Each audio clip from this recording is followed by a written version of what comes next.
오늘 이 시간 우리에게 선포되어질 하나님의 말씀은 요한복음 5장 30절에서 47절까지 말씀입니다. 요한복음 5장 30절에서 47절까지 말씀입니다.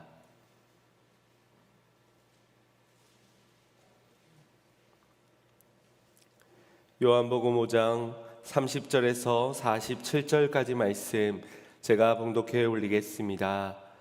내가 아무것도 스스로 할 수 없노라. 듣는 대로 심판하노니 나는 나의 원대로 하려 하지 않고 나를 보내신 이의 원대로 하려고 내 심판은 의로우니라. 내가 만일 나를 위하여 증거하면 내 증거는 참되지 아니하되 나를 위하여 증거하시는 이가 따로 있으니 나를 위하여 증거하시는 그 증거가 참인 줄 아노라. 너희가 요한에게 사람을 보내매 요한이 진리에 대하여 증거하였느니라. 그러나 나는 사람에게서 증거를 취하지 아니하노라. 다만 이 말을 하는 것은 너희로 구원을 얻게 하려 함이니라. 요한은 켜서 비추는 등불이라. 너희가 일시 그 빛에 즐거이 있기를 원하였거니와 내게는 요한의 증거보다 더 큰 증거가 있으니 아버지께서 내게 주사 이루게 하시는 역사 곧 나의 하는 그 역사가 아버지께서 나를 보내신 것을 나를 위하여 증거하는 것이요 또한 나를 보내신 아버지께서 친히 나를 위하여 증거하셨느니라. 너희는 아무 때에도 그 음성을 듣지 못하였고 그 형용을 보지 못하였으며 그 말씀이 너희 속에 거하지 아니하니 이는 그의 보내신 자를 믿지 아니함이니라. 너희가 성경에서 영생을 얻을 줄 생각하고 성경을 상고하거니와 이 성경이 곧 내게 대하여 증거하는 것이로다. 그러나 너희가 영생을 얻기 위하여 내게 오기를 원치 아니하는도다. 나는 사람에게 영광을 취하지 아니하노라. 다만 하나님을 사랑하는 것이 너희 속에 없음을 알았노라. 나는 내 아버지의 이름으로 왔음에 너희가 영접지 아니하나 만일 다른 사람이 자기 이름으로 오면 영접하리라. 너희가 서로 영광을 취하고 유일하신 하나님께로부터 오는 영광은 구하지 아니하니 어찌 나를 믿을 수 있느냐. 내가 너희를 아버지께 고소할까 생각지 말라. 너희를 고소하는 이가 있으니 곧 너희의 바라는 자 모세니라. 모세를 믿었다면 또 나를 믿었으니 이는 그가 내게 대하여 기록하였음이니라. 그러나 그의 글도 믿지 아니하거늘 어찌 내 말을 믿겠느냐 하시니라. 아멘. 할렐루야. 하나님께 모든 영광과 찬양과 경배와 존귀를 올려드립니다. 오늘 주님을 예배할 때 예배하는 자들의 심령 가운데 주님이 특별히 예배하신 크신 은혜와 축복을 허락하여 주실 줄 믿습니다. 저와 여러분이 모두 다 이 복을 받고 누리는 기쁨의 잔치가 되기를 간절히 소망합니다. 사랑하는 사람에게 유치하기는 하지만 흔히 묻는 질문 한 가지가 있습니다. 주로 연애 시절에 상대방의 마음을 확인하고 싶어서 한 번씩 묻게 되는 질문인데 바로 자기야 나 얼만큼 사랑해? 라는 질문입니다. 보통 남자가 여자에게보다는 여자가 남자에게 묻는 경우가 많은데 질문은 간단해 보여도 초고난이도의 질문이다라고 할 수 있습니다. 질문하는 입장에서도 이것이 매우 유치한 것은 알지만 그럼에도 묻는다는 것은 이 사항이 매우 중요한 것이라는 것이겠지요. 그러니 이 물음에 대해서 흐지부지 답하거나 얼렁뚱땅 넘어가려 했다가는 이전까지 경험해보지 못했던 끔찍한 경험을 하게 될 수도 있으니 각별한 주의가 필요합니다. 다행인 것은 이제껏 제 아내가 저에게 이런 질문을 한 번도 해본 적이 없다라는 것입니다.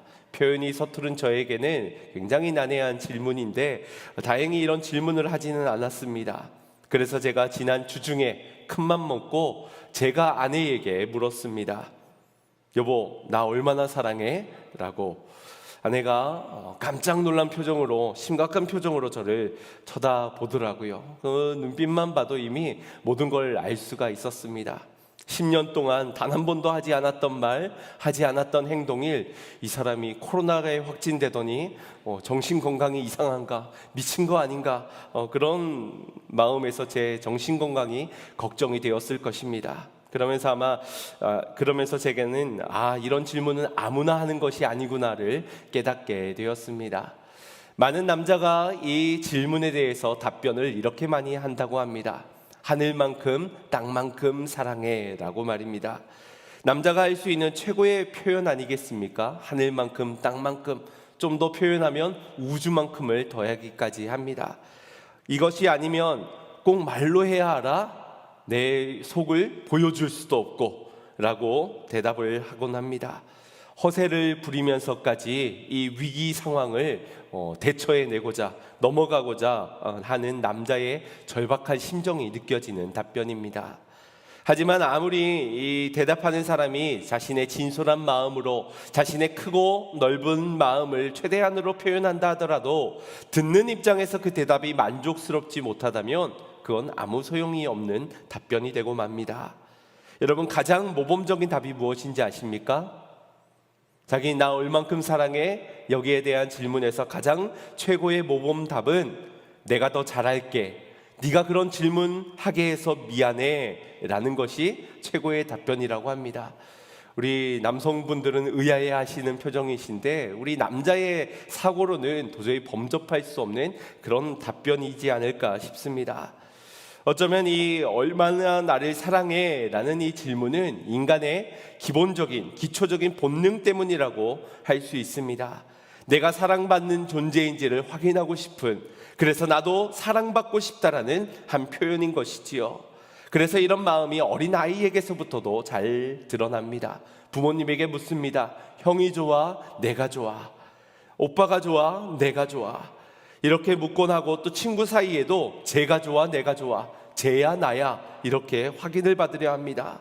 부모 역시도 아이에게 엄마가 좋아? 아빠가 좋아를 묻는데 그 아이의 입에서 엄마 아빠 둘 중에 한 사람이 아닌 연예인 한 사람이나 자기 반의 철수나 영희의 이름이 고백되어지면은 그때부터 부모는 충격을 받고 아빠 같은 경우 식음을 전폐하면서 그 남자가 누군지, 남자는 다 늑대야를 가르치기 시작하게 됩니다.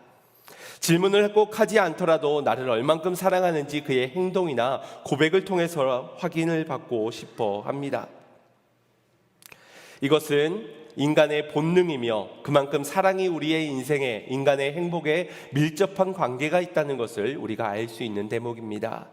살아있는 생물체라면 모두에게서 동일하게 보여지는 특징이 이 사랑에 대한 갈급함입니다.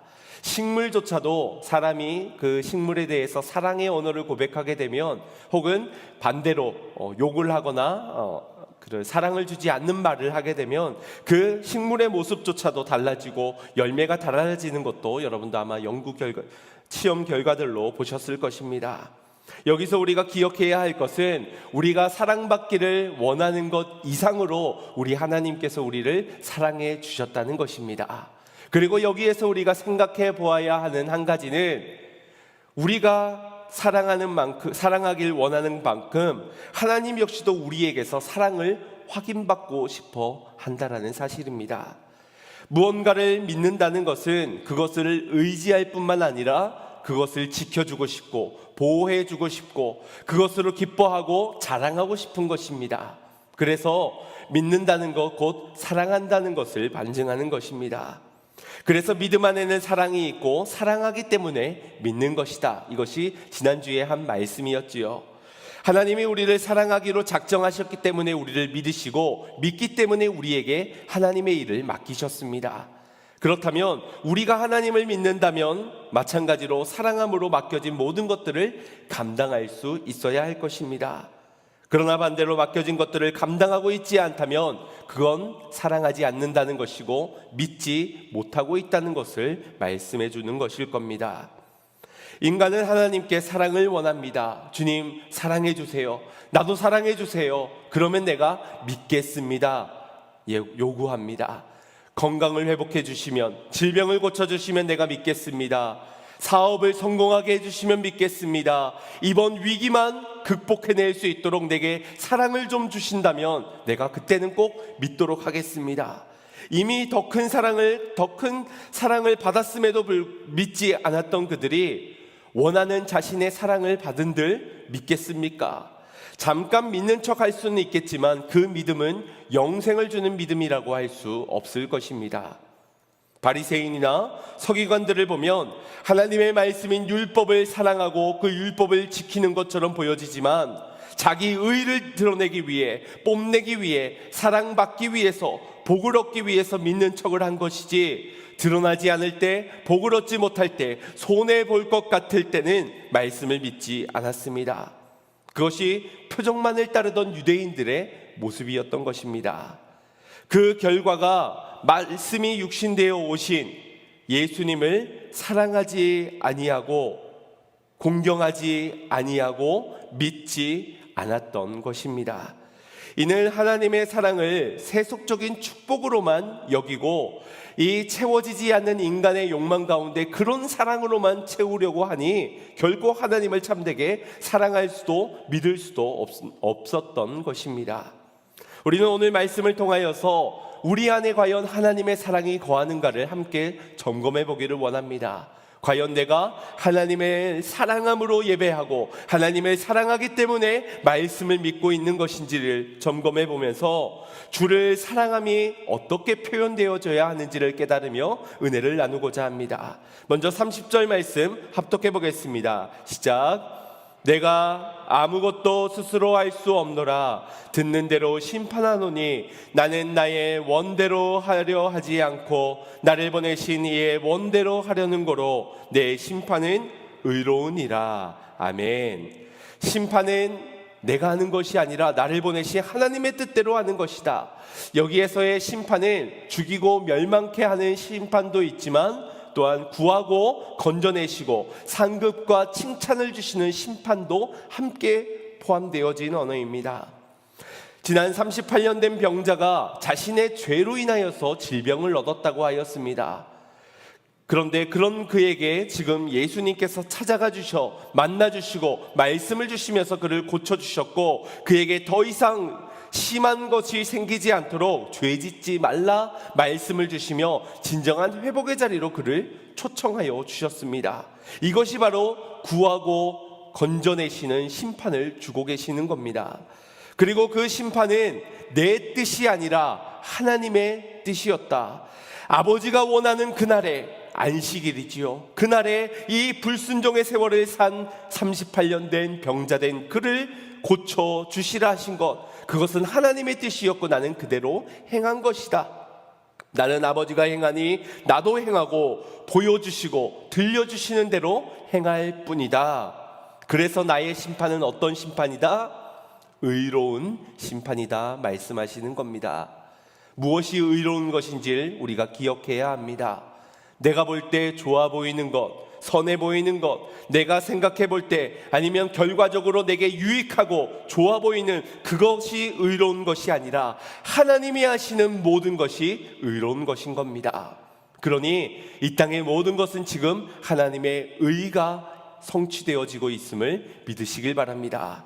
나의 삶의 괴로움의 문제까지도 비록 우리의 죄로 인한 결과도 있을 수 있지만 주님은 그 죄 가운데서도 우리에게 생명을 주시기까지 늘 주님의 의로우심을 행하고 계심을 믿으시길 바랍니다. 앞서 5장 19절 말씀을 보면 아버지가 보이신 것을 내가 행하는 것이다 라고 하였고, 오늘 30절 말씀에는 아버지가 들려주시는 것을 내가 그대로 행하며 심판한다 하셨습니다. 본대로 행하고 들은 대로 행하신다. 여러분, 예수님처럼 살길 원하십니까? 하나님의 일을 감당하기를 원하십니까? 그렇다면 주님처럼 해야 합니다. 내가 내 스스로 본대로 선택하고 내가 듣고 싶은 것을 듣고 결정하는 인생이 아니라 하나님이 보여주시는 것을 보고 하나님이 들려주시는 음성을 듣고 순종하는 자가, 그 감동에 따라 길을 따라 행하는 자만이 예수님처럼 사는 하나님의 일을 감당하는 자의 인생이 되는 것입니다. 자칫 내가 보고 싶은 것을 보고 듣고 싶은 것을 듣고 그러면서도 주님이 보여주신 것이다, 하나님이 보여주시고 들려주신 것이다 착각하고 오해할 때가 있습니다. 내가 좋아하는 것을 보고서는 그것이 하나님이 보여주신 것이다, 내가 듣기를 달콤한 음성을 귀 기울였는데 그게 하나님의 음성이다라고 확신을 하는 겁니다. 그러나 우리는 육신의 정욕을 따라 눈과 귀가 향하는 자들이지요. 늘 편안하고 늘 우리에게 유익된 것을, 육체의 정욕을 따르는 선택을 하기 마련입니다. 그러니 이런 우리를 부인하지 않고서는 하나님의 말씀을 보고 듣는 것은 있을 수 없는 일입니다. 우리는 나를 부인하고 나를 새롭게 하시니 예수 그리스도의 은혜로 말미암아 하나님의 말씀을 보고 하나님의 말씀을 통하여 듣고 진리의 영이신 성령님을 통하여서 깨닫는 인생이 되어야 한다는 것입니다. 그런 인생만이 하나님의 의로움의 길을 볼 수 있고 그 의로움의 길을 걸어갈 수 있는 것입니다. 31절 32절 말씀 함께 합독하겠습니다. 시작. 내가 만일 나를 위하여 증거하면 내 증거는 참되지 아니하되 나를 위하여 증거하시는 이가 따로 있으니 나를 위하여 증거하시는 그 증거가 참인 줄 아노라. 아멘. 내가 나를 위하여 증거하면 참이 아니라는 것입니다. 그러나 내가 나를 위하여 증거하지 않고 다만 나를 위해 증거하시는 이가 있으니 누구입니까? 하나님입니다. 나를 위해 증거하는 것이 이것이니 무엇이냐? 말씀이라고 하시는 겁니다. 우리는 이 증거를 보고 듣고 믿는 자가 되어야 합니다. 하지만 유대인들은 예수님을 보고 그분의 말씀을 듣고도 그분이 메시아인 줄을 깨닫지 못하였습니다. 택한 선민들에게 있어서 대단히 심각한 문제이지요. 하나님을 예배하는 이 자리 가운데서 말씀을 듣고도 그 말씀이 나를 향한 말씀인지 듣지 못하는 모습과 같은 심각한 문제입니다. 그래서 또 예수님은 그들에게 계속 보이시고 들려주시고 깨닫기를 원하시면서 말씀을 주십니다. 오늘 본문에서는 그 예수님의 하시는 말씀이 세 가지의 증거를 말씀에 주고 있는데 하나하나를 살펴보면서 은혜를 나누고자 합니다. 먼저 33절 말씀입니다. 시작. 너희가 요한에게 사람을 보내매 요한이 진리에 대하여 증거하였느니라. 아멘. 메시아로 오신 예수님의 첫 번째 증거는 바로 세례 요한이라고 말씀하십니다. 요한복음 1장 19절에서 34절까지의 말씀을 보면 이 요한이 증거했던 증거가 무엇인지가 기록이 되어져 있는데, 구약 성경에서 신약 성경으로 넘어오면서는 약 400년이라는 시간에 영적 암흑기가 존재했습니다.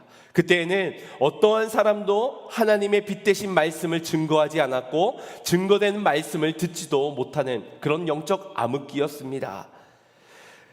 그러다가 드디어 400년 만에 세례 요한을 통하여서 빛이 증거가 되어지기 시작하였고, 갈급했던 사람들은 저마다 빛의 증거함을 듣고자 광야로 모여들기 시작하였습니다. 그리고 선포되어지는 말씀, 회개하라 천국이 가까이 왔느니라. 사람들의 가슴은 뜨거워졌고 저마다 회개하며 물로 세례받고자 나오기 시작하였습니다.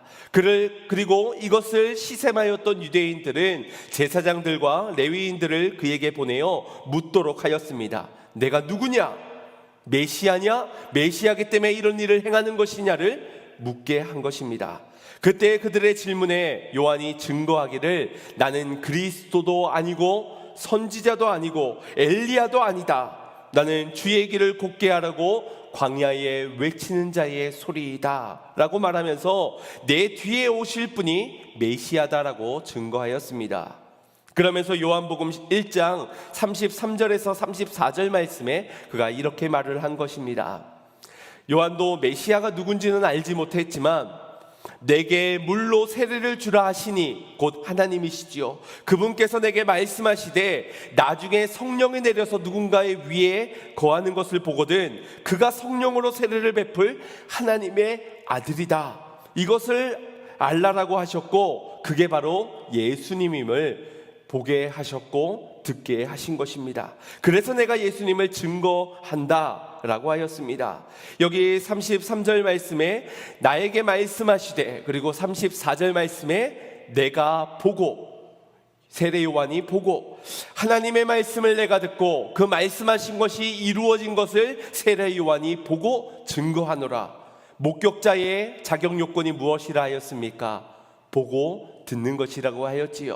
바로 이 세례 요한이 증인의 요건인 보고 들었습니다. 하나님의 말씀을 들었고 그리고 하나님이 이루시는 일을 보았고, 그래서 그가 예수가 하나님의 아들이심을 증거할 수 있게 된 것입니다. 그러니 세례 요한의 증거가 참되다라고 말하는 것입니다. 그러나 주님은 별안갈 34절에 이렇게도 말씀하셨습니다. 합독해 볼까요?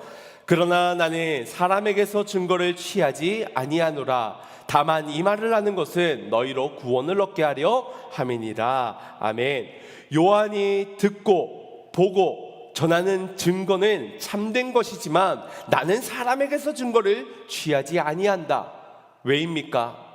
사람에 의해서 내가 메시아가 되었다가 사람에 의해서 내가 메시아가 되지 않게 되는 그런 것이 아니라는 겁니다. 진리는 사람의 말에 따라, 여러 사람의 평가에 따라, 환경과 상황과 문제의 결과에 따라서 달라지는 것이 진리가 아니었기 때문입니다.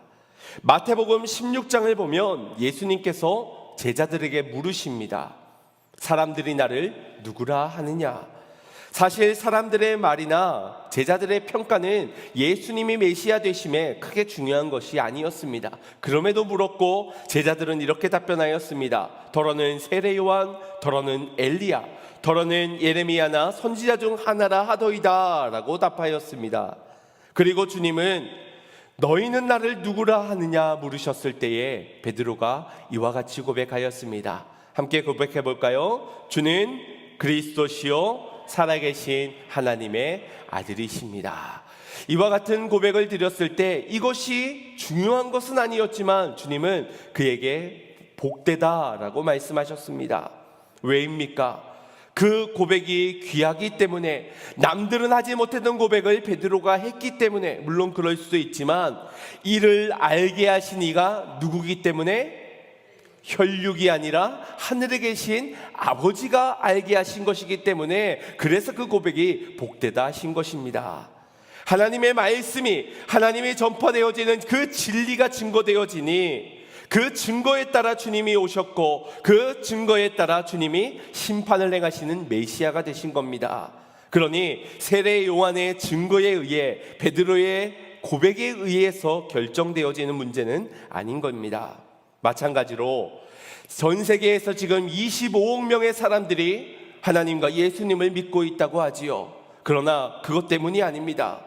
내가 모태 신앙이기 때문에, 내가 예수를 믿으면 복받고 성공할 것 같기 때문에 내가 믿는 것이 아니라 하나님의 말씀이 내게 증거되어지기를 주는 그리스도시요 살아계신 하나님의 아들이심을 말씀해 주고 있기 때문이요, 이것을 우리로 알게 하고 믿게 하시는 분이 하나님이시기 때문에, 그 하나님의 복이 내게 임했기 때문에 우리가 믿게 된 것이라는 겁니다.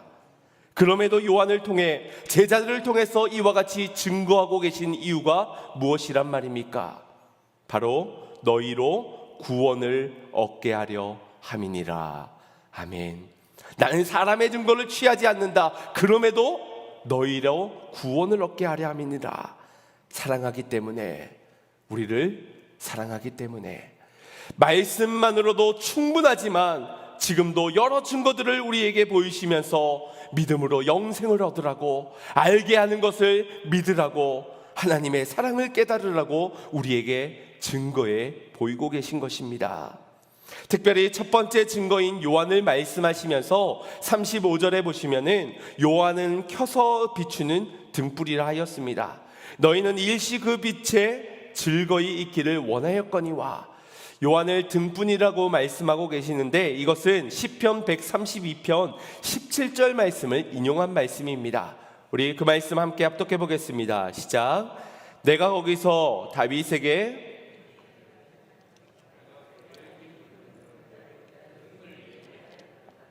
아멘. 여기서 기름 부은 자가 예수님이지요. 그리스도의 직분을 받은 예수님, 그리고 그분을 위하여 등을 예비하였도다. 그 등이 누구입니까? 세례 요한인 것입니다. 그런 세례 요한이 이 땅에 와 주님이 오실 길을 등불로 비추게 된 것이지요. 그리고 35절 후반절에 너희가 일시 잠깐적으로 그 빛에 있기를 즐거워하였다라고 말합니다. 400년 만에 영적 암흑기 가운데 나타난 빛이니 얼마나 사람들이 기대가 크며 즐거움이 있었겠습니까? 그러나 우리가 이해해야 할 것은 요한은 빛이 아니라는 것입니다. 요한은 켜서 비추는 등불일 뿐입니다.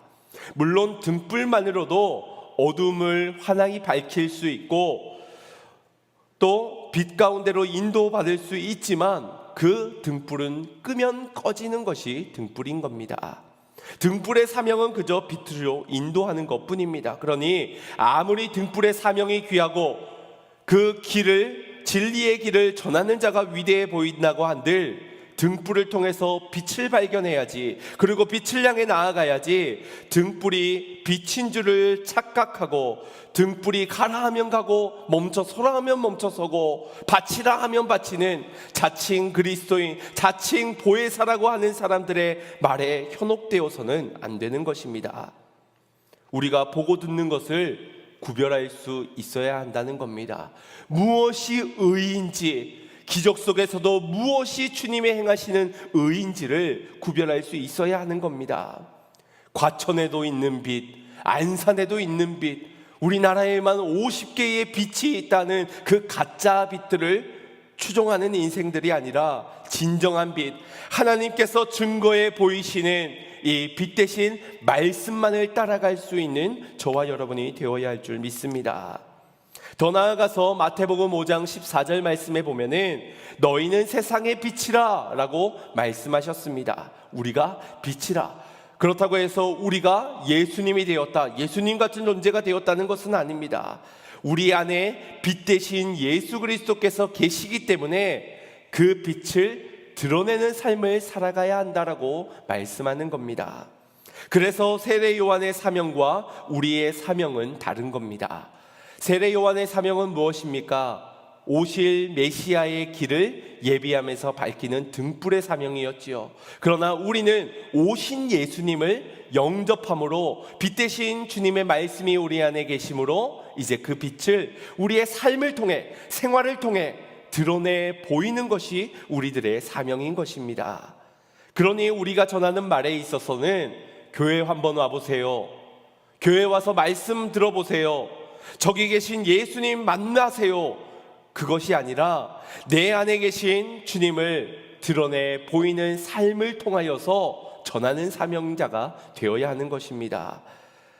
진정한 전도자의 모습은 바로 말로만 하는 것이 아니라 내 삶을 통해 그 빛을 드러내는 자가 진정한 전도자인 것입니다. 이것이 저와 여러분을 이 땅 어두운 영적 시기 가운데서 증인으로 이 땅에 두신 하나님의 목적임을 믿으시길 바랍니다.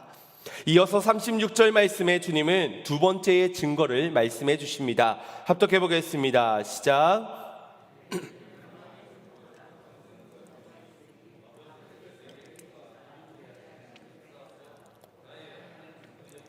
아버지께서 나를 보내신 것을 나를 위하여 증거하는 것이요. 아멘. 예수님이 하나님의 아들이신 더 큰 증거가 있다고 말하고 있습니다. 여기에서 더 큰 증거, 더 크다라는 것은 1에서 100 정도의 차이, 1에서 1억 정도의 차이, 그 정도의 차이를 말하는 것이 아닙니다. 그 정도의 차이는 우리가 수적으로 가늠할 수 있는 정도의 차이이지요. 여기에서 말하는 차이는 크다는 것은 비교할 수 없을 정도로 크다는 겁니다. 가늠해낼 수 없을 정도로, 예를 들어서 유한수와 무한수, 이것은 범접할 수 없는 구별됨이 있지요. 마찬가지로 주님은 비교와 불가하며 좁혀질 수 없을 정도의 큰 증거, 요한보다 큰 증거가 여기에 있다라고 하십니다. 그 증거가 무엇입니까? 더 큰 두 번째의 증거는 바로 아버지께서 내게 능력을 주사 이루게 하시는 역사, 곧 예수님이 이루신 기적이 증거다라고 말씀하시는 겁니다. 그 증거의 내용은 이사야 35장 5절 6절 말씀을 통하여서 이미 메시아가 오면 나타날 것이라고 예언되어진 증거들이 기록되어져 있습니다. 그 말씀을 보시면 소경이 눈을 뜨고 기머거리가 귀가 열리고 안진뱅이는 일어나 뛰고 또 벙어리는 말하게 된다. 그런데 이 기적을 예수님께서 보이신 것입니다. 요한복음 3장을 보면 예수님을 증거하였던 요한, 세례 요한의 믿음이 잠시 흔들렸던 적이 있습니다. 지난 1월 중에 금요기도회에 통하여서 말씀을 전하였는데, 이 헤롯에 의하여서 감옥에 갇혀졌던 세례 요한이 믿음이 흔들리는 겁니다. 왜 예수님이 메시아임이 분명한데 왜 그분이 메시아처럼 뭔가 혁명적인 일들을 아직 행하지 않고 있는가? 왜 나는 감옥에 갇혀 있는데 왜 아무 일도 행하시지 않고 있는 것인가? 그래서 의문이 가지고 제자들을 보내어 그에게 메시아가 맞는지를 물어보라 하였습니다. 요한의 제자들은 예수님에게 가서 당신이 메시아가 맞습니까를 묻게 됩니다. 하지만 예수님은 그들에게 내가 메시아 맞아, 내가 메시아지, 누가 메시아겠어, 그렇게 항변하거나 설득하지 않았습니다. 다만 그 제자들에게 너희가 본 그것을 가서 세례 요한에게 전해주라 하였습니다.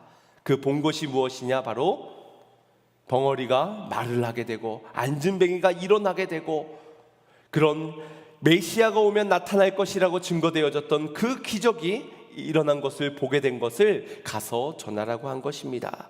전하기만 하면 그는 깨달을 것이기 때문입니다. 그렇다면 유대인들도 하나님의 말씀을 잘 알기 때문에 바리새인들이나 서기관들이라면 더 하나님의 말씀을 능통적으로 알기 때문에, 능통한 자들이기 때문에 동일하게 예수님이 메시아임을 깨달았어야만 합니다. 왜냐하면 더 큰 증거를 기적으로 나타내 보이셨으니 보았다면은 알아야지요. 하지만 세례 요한은 깨달았지만 유대인들은 깨닫지 않았습니다.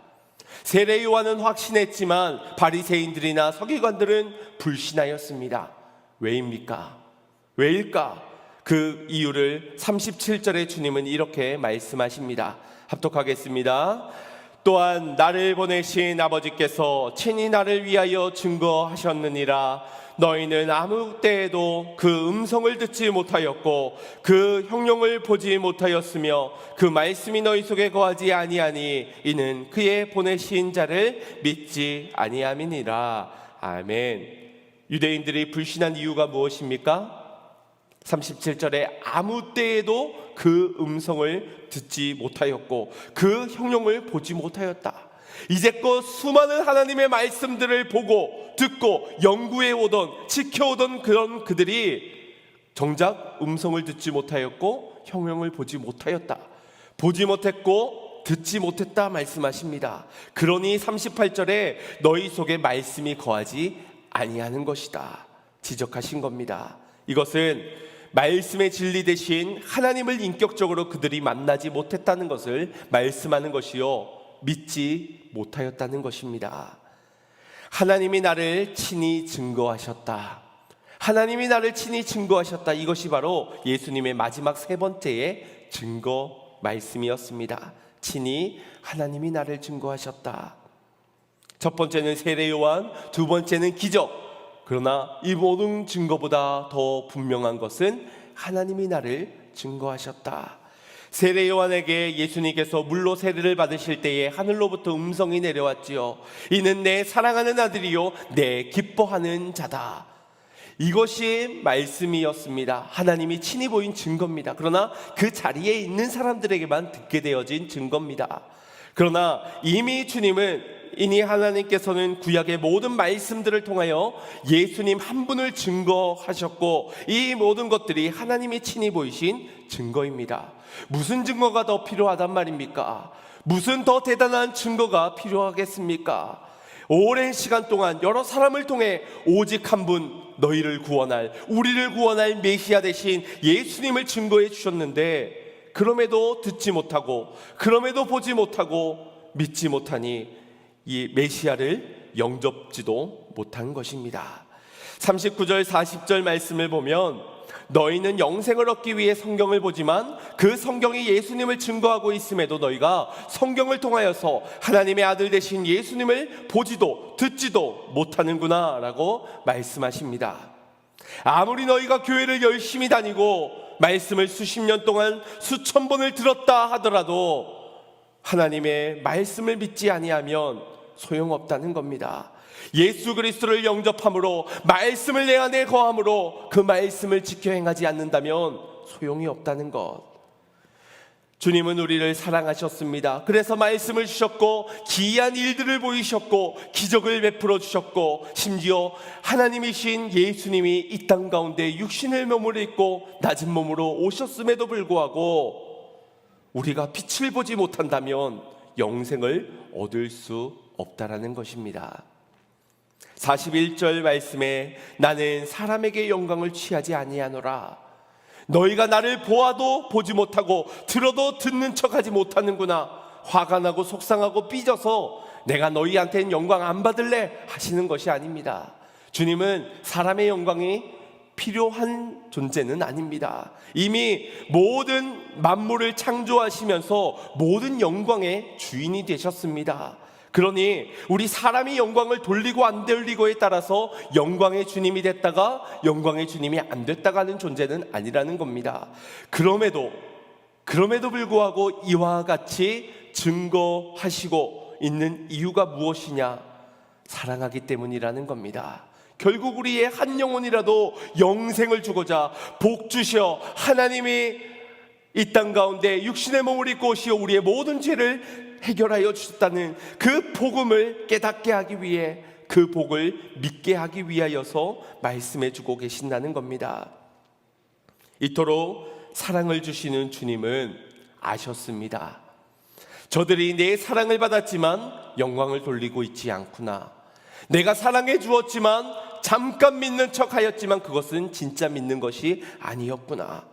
이토록 저들을 사랑하기 때문에 증거를 보였지만 정작 내 말을 믿지 아니하였고 정작 말씀으로 육신되어 오신 예수님을 영접지 아니하는구나. 그래서 주님은 아셨습니다. 그들의 그러한 이유가 무엇 때문인지, 그리고 그 이유를 이렇게 말씀하십니다. 42절 말씀 합독하겠습니다. 시작. 다만 하나님을 사랑하는 것이 너희 속에 없음을 알았노라. 아멘. 사랑하지 않았기 때문이라는 겁니다. 너희 속에 하나님을 사랑하는 마음이 없었기 때문이라는 것입니다. 너희가 빛을 미워하고 어둠을 사랑했던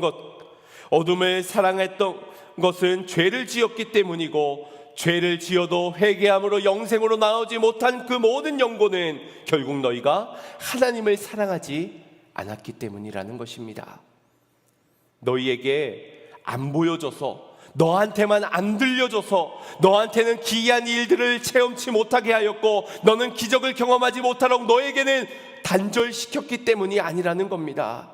내가 말씀으로 변화되지 못한 이유는 내 중심 안에 그 말씀을 사랑함이 없고 하나님을 사랑함이 없고 증거를 사랑함이 없기 때문이라는 겁니다. 그렇기 때문에 생명의 부활을 얻은 자다운 삶의 변화가 아직까지 여지껏 수많은 증거를 보였지만, 사랑을 입었지만 여전히 믿지 못하고 사랑하지 않고 있구나. 여전히 내가 없는 자처럼 두려워하고 내가 없는 자처럼 세상에서 복을 찾아 헤매이고 있구나. 주님의 말씀인 것입니다. 사람들이 메시아를 안 기다린 것이 아닙니다. 누구보다 간절히 유대인들은 메시아만을 기다렸습니다. 말씀을 지켜가면서 기다려왔지만, 그러나 정작 하나님을 사랑하지 않았고 구원은 기다렸지만 메시아가 오셨음에도 맞이하지 못했던 것, 이것은 하나님을 사랑하면서도 세상을 버타여 사랑했기 때문이고 하나님보다 자기 자신을 더 사랑하는 우상을 섬겼기 때문입니다. 주님은 이렇게 말씀하셨습니다. 44절입니다. 시작. 너희가 서로 영광을 취하고 유일하신 하나님께로부터 오는 영광은 구하지 아니하니 어찌 나를 믿을 수 있느냐? 믿을 수 있다 없다? 없다라는 겁니다. 자신의 영광을 취하는 삶, 두 마음을 품고 사랑하면서 하나님도 사랑하지만 세상도 사랑하고 하나님보다 나를 사랑하면서 영광을 취하고 영광을 빼앗기 위해서 살아가는 그런 신앙생활, 종교생활을 하고는 나를 믿을 수 없다라는 겁니다. 너희는 육신의 정욕과 안목의 정욕, 이생의 자랑을 사랑하고 있구나. 그런 두 마음을 품고 기다리는 기다림으로는 믿을 수 없다 말씀하십니다. 그리고 45절 47절에서 말씀하시는 것은 내가 너희를 고소하려고 생각지 말라. 내가 고소하는 것이 아니라 너희가 그토록 바라는 모세가 너희를 고소한다 라고 말합니다. 당시에 사람들은 광야에서 불만 불평을 했던 이스라엘 백성들이 불뱀에 물려서 죽게 되었을 때 하나님께 중보자로서 모세가 기도를 드리게 되고 그로써 노뱀을 높이 달아서 그것을 본 자가 살게 하는 역사가 일어나게 되었습니다. 그런 중보자된 모세가 그들에게 있어서는 메시아의 모형인 것입니다. 그러니 그 모세가 우리를 구원해 줄 것을, 모세 같은 존재가 일어날 것을 기대하고 있었던 사람들, 그런데 정작 모세가 너희를 고소한다 라고 말하고 있는 겁니다. 얼마나 충격이었겠습니까? 그런데 그 이유가 있습니다. 너희가 모세를 믿었다면 나를 믿었을 것이다. 왜냐하면 모세가 나를 증거하였기 때문이라는 겁니다. 그들이 믿었던 것은, 진리라고 외쳤던 것은 당시에 모세가 썼던 모세오경이었습니다. 그런데 그 모세오경에서 나를 증거하고 있음에도 너희가 내가 왔음에도 나를 믿지 않고 있구나. 모세의 글도 믿지 아니하거든 어찌 내 말을 너희가 믿을 수 있겠느냐. 하나님의 말씀을 믿지 못하고 있는데, 하나님을 사랑을 하지 못하고 있는데 너희에게 뭐 더 큰 대단한 증거를 보인들, 너희가 원하는 그 사랑을 준들 너희가 나를 믿겠느냐, 너희가 사랑을 하겠느냐 라고 말씀하시는 것입니다. 사랑하는 성도 여러분, 여러분들은 무엇의 영광을 취하려 하고 계십니까? 무엇을 사랑하고 있고 무엇에 사랑받고자 살아가고 계십니까? 말씀만으로 충분한 우리의 인생임에도 불구하고, 이미 사랑을 받았음에도 불구하고 더 큰 사랑을 달라 하고 더 큰 증거를 보여달라고 요구하고 있지는 않습니까? 그 증거가 없어서 내 믿음이 흔들리는 것이고 그 증거는 내게 없기 때문에 믿을 수 없다 말하고 있지는 않습니까? 무슨 증거가 더 필요하단 말입니까? 더 얼만큼 우리를 사랑해 주고 더 얼만큼 사랑하기 때문에 주님의 나라의 일들을 말씀해 주시고 맡겨 주셔야 그 사랑을 알 수 있단 말입니까? 수많은 죄악 가운데서도 주님은 우리를 사랑하셨고 끝까지 사랑하시면서 지금도 우리에게 증거를 보이고 계십니다. 내가 마음 문을 열 때까지 우리의 마음 문을 두드리고 계시며 내가 너희를 얼마나 사랑하는지를 제발 알라고 오늘도 이 자리 가운데 우리에게 말씀으로 증거하고 계십니다. 다만 우리 속에 하나님의 사랑이 없음을 회개해야 될 줄 믿습니다. 말씀을 사랑하지 못하였고 보고 들은 것을 증거하지 못하는 증인의 삶을 살아가지 못하며 서로 영광만을 취하기 바빴음을 회개해야 될 줄 믿습니다. 그리고 결단합시다. 주님, 내가 주님을 사랑함으로 말씀을 더 사랑하겠습니다. 내 현재의 문제를 해결하기 위해서 세상의 방법을 취하고 지식을 사랑하고 경험을 사랑하는 것이 아니라, 내 육체를 사랑하는 것이 아니라 나를 위해 죽기까지 사랑하신 그 사랑을 믿기에 그 말씀을 찾고 그 말씀을 보고 들은 대로 순종하며 살아가겠습니다. 그리고 내 안에 찾아오신 빛을 드러내는 삶을 살아가기를 결단해야 될 줄 믿습니다. 그렇게 이 시간 말씀의 거울 앞에 우리의 삶을 돌아보며 회개하는 은혜와 결단하는 은혜, 하나님의 사랑함이 충만하여서 증인의 삶으로 빛을 세상 가운데 드러내는 삶을 살아갈 수 있는 저와 여러분, 우리 양문의 모든 성도님들이 되시기를 주님의 이름으로 축원드립니다. 우리 같이 말씀을 생각하시면서 찬양의 고백을 드렸으면 좋겠습니다. 우리가 주님을 사랑함을, 그래서 주님 없이 살 수 없음을 이렇게 고백했으면 좋겠습니다. 세상 다 변해도, 세상 다 변하고 이 삶의 끝이 와도 주 없이 살 수 없네. 주만이 내 영광, 변치 변치 않는 진리 주 없이 살 수. 주님의 진리는 변하지 않습니다. 세상 다 변하고 세상 다 변하고 이 삶의 끝이 와도 주 없이 살 수 없네.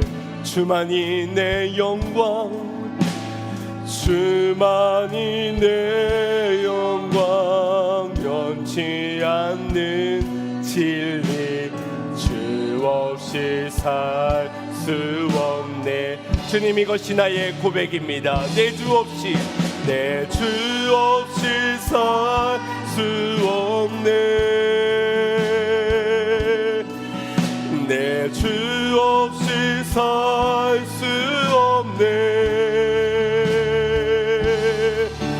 내 인생의 등대, 내 삶의 소망, 주 없이 살 수 없네. 아멘. 좋으신 아버지, 좋으신 아버지, 진실하신 친구, 주 없이 살 수 없네. 내 소망 내 위로, 내 소망 내 위로, 내 영광 내 기쁨, 주 없이 살 수. 주님의 사랑 없이는 나는 살 수 없습니다. 내 주 없이 살 수 없, 내 주 없이, 내 주 없이 살 수 없네. 내 인생의 듬대, 내 삶의 소망, 주 없이 살 수. 다시 한번 더.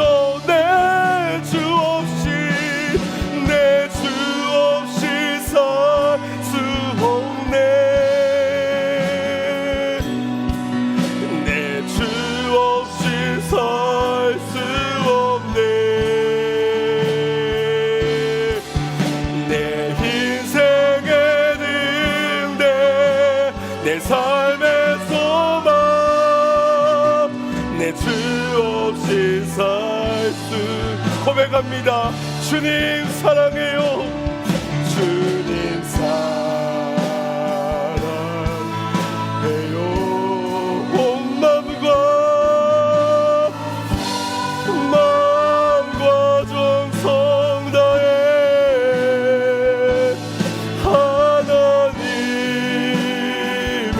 하나님의 친구 되길 원합니다. 주의 뜻을 아는 자가 하나님의 친구라 하셨습니다. 주님, 주님 사랑해요. 온 마음과 정성 다해 하나님의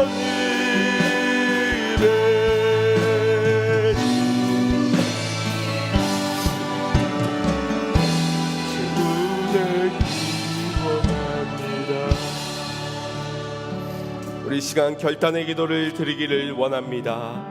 주님, 말씀의 거울을 통해 나를 보게 하여 주시옵소서. 그 말씀의 거울 속에 비춰진 내가 하나님의 사랑하기에 말씀을 듣기를 힘쓰며 보고 들은 대로 믿는 자로 살아가고 있는지, 아니면 수십 년 수백 번의 말씀을 듣고서도 여전히 세상의 즐거움을 취하고 있고 세상의 영광만을 살아가고 있지는 않은지 보여주시고 성령께서 하시는 말씀을 듣게 하여 주시옵소서. 회개하는 자에게 회개의 은혜를 허락하여 주시고 결단하는 자에게는 주님을 더욱 살아가여 주님의 빛을 비추며 주님께만 영광 올려드리는 빛의 사명을 살아가는 자가 되게 하여 주시옵소서라고 우리 이 시간 주여 한번 부르짖고 합심하여 기도하겠습니다. 주여